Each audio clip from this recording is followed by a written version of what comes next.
mga kumarites, mag-ano tayo, grocery haul. Grocery haul yan. Dapat ang pamimilin ko lang, halagang 1,200. Sobrang dami nang wala dito sa bahay, kaya hindi ko na inisip kung magkano yung mag-grocery ko. Kasi ang dami na naming wala talaga.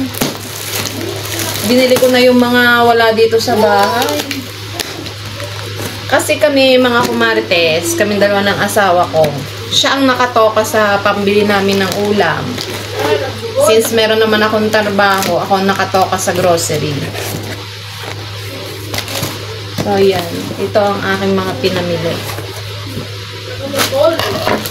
Bumili lang ako ng pambaon ko at pambaon ng aking anak na tinapay. Apat na balot lang to kasi meron pa ako doon sa taas. Meron pa akong 2 balot doon, kaya 4 na balot lang yung binili ko. Ito lang mga kumarites, ito lang talaga yung ginagamit namin sa pang-araw-araw, ha. Sabihin nyo naman, ang dami ng binabudget ko lang din talaga kung ano lang yung kailangan namin. Kasi sa panahon ngayon, talaga naman ang 1,000 mo, kulang na kulang talaga. Bumili ako ng aming kape. Matakaw kami sa kape. Ay! Baka mabasag yung binili kong tasa. Bumili kasi ako ng tasa. Isa lang yung tasa namin. Yan. 2 ganito yung binili ko para sa susunod na sahudan na lang ulit ako bibili. Abot na to hanggang 15 days. Tapos, bumili ako ng tasa. Kasi ano lang siya, 79, 2. Ang tasa namin dito, iisa. Puro malalaki na yung tasa namin. Ay, ang kaso mo, pag sa malaki ka timpla, 2 bago yan? Oo, bumili ako, anak. Ang ganda, oh. Akin tong isa. Inagaw na agad. Kanya daw aring isa. Yan, ang ganda. 2, ano na siya? 79. Bumili ako. At isang tasang maliit lang, yung pinag-aagaw-agawan namin. Mahirap din pala pagka sobrang laki ng tasa. Minsan nawawalan na ng lasa yung ating kape. Yung anak ko, pag malaking tasa ang gamit, ang dami ng tubig. Wala ng lasa yung kape. Kaya bumili ako nitong ganito lang. Cute size. Tama lang. Bumili ako nakakita ako nito sa Super 8. Sayang nga, nakalimutan ko yung card ko ng Super 8. Sayang yung points. Nandun pala sa isang wallet ko. Sayang. Nakabili ako nitong spicy chicken nuggets. Pambaon ng anak ko sa school. Meron kasi nito yung kulay dilaw, yung hindi maanghang. Wala sa palengke nito, kaya nakakita ko sa Super 8. Binili ko na. Tapos, bumili na din ako ng butter. Matakaw talaga kami mga kumarites sa butter. Kasi ginagamit namin to minsan pagka nagbabutter garlic o kaya nagsasangag. Hindi kami gumagamit ng langis kapag ka nagsasangag. Ito talaga yung ginagamit namin, butter. Kasi kung bibili ka sa... Yung half nito, 41. Itong malaki, nasa 50 plus. Nung ginamit ng anak ko yung... isang ganito na butter, nilagay ko lang sa plastic. Nung tanghali, natunaw. Di kayat-kayat, buti na lang may plastic. Kaya ang ginawa ko, bumili na ako nitong may lagayan. Kapag bumili ulit ako ng ganito, ilalagay ko lang siya sa loob. Diba? Wala kasi kaming lagayan ng butter talaga. Kaya bumili ako ng ganito. Yung ganito ay nasa 80 plus. Kaya siguro, malaki din yung na grocery ko ngayon. Kasi nga, 2 agad butter o dapat isa lang yan. Pero kasi, matagal ko namang ginagamit yan kasi hindi naman kami araw-araw nagsasangag.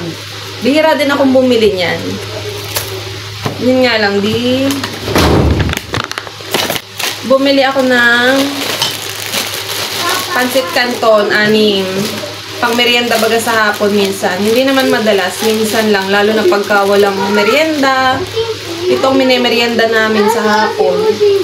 Tapos, ito yung mga gamit ko sa kusina. Yan, ito, mayonnaise. Nakikita nyo naman sa mga vlog ko, mahilig kaming gumawa ng tinapay. Tapos, ketchup. Wala na din kaming ketchup. 2 na yung binili ko. Para pag naubusan, may extra. Tapos ito yung paboritong ketchup ng anak ko. Hindi yan nag-UFC madalas. Madalas. Bihira pala. Ito lang yung ketchup. Ito pang sa anak ko, ketchup niya. Tapos bumili din ako ng Mantomas. Tapos ito pang Shanghai.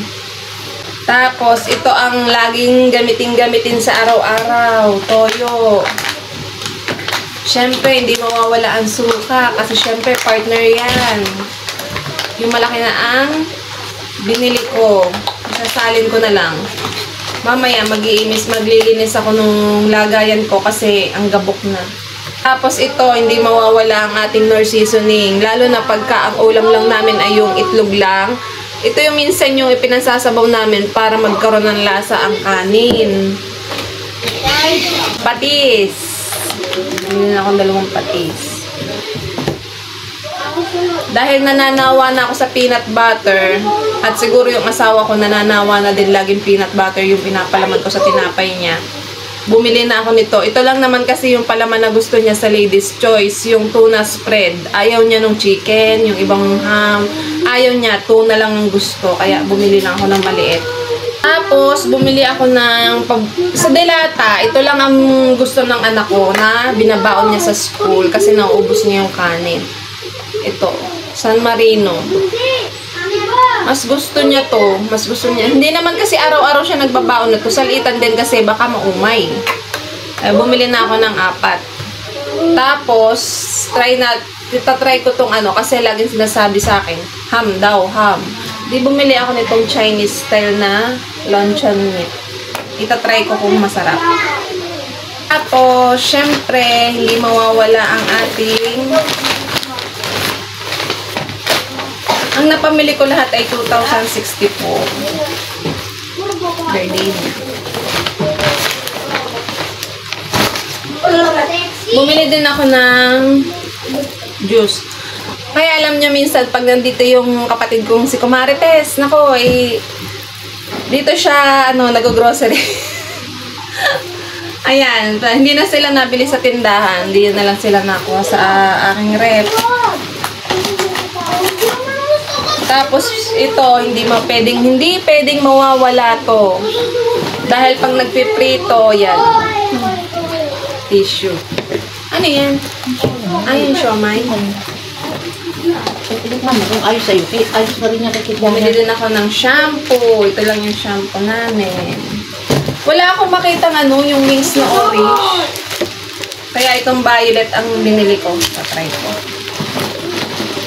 Ayan, 2 ganon lang. Yun lang. Umabot ng 2,000 ang aking grocery.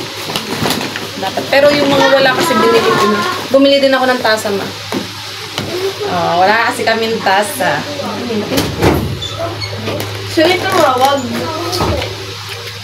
Sino tumawag doon? Naman mo. Sa binalot ni Kisiana. Naman. Tikman mo. Sa binalot ko kay Kisiana Bakit wala nang maisip? Mainit. Ano mo? Bakit, anak? Okay na. Titikman mo. Kay Kisiana. So, yun lang mga kumarates. Halika, tikman mo to. Oo. Mahirap kasi Mainit nga. Mahirap mag-isip ng ulam ng mga bata. Mainit nga. Bumili si mother ng siomay. Itatry kong magugustuhan. Pwede kasing ipambaon sa school. Hindi na. Tikman mo. Hindi pa sa binalot mo yan. Tara. Kain mo naman. Pabaunan mo lang ng toyo kalamansi. Anak, gusto mo din nun? Magbabaon ka niyan sa school? Ilalagay ko doon kailan. Bibigyan ko. Hindi sasama ko na. Tatabangan ko lang ang toyo. Hindi ko tatabangan ang toyo. Pag naman binilan mo, hindi naman kinakain. Nakakailan. So, yun lang naman mga kumarites. Salamat sa inyong panonood. Bye!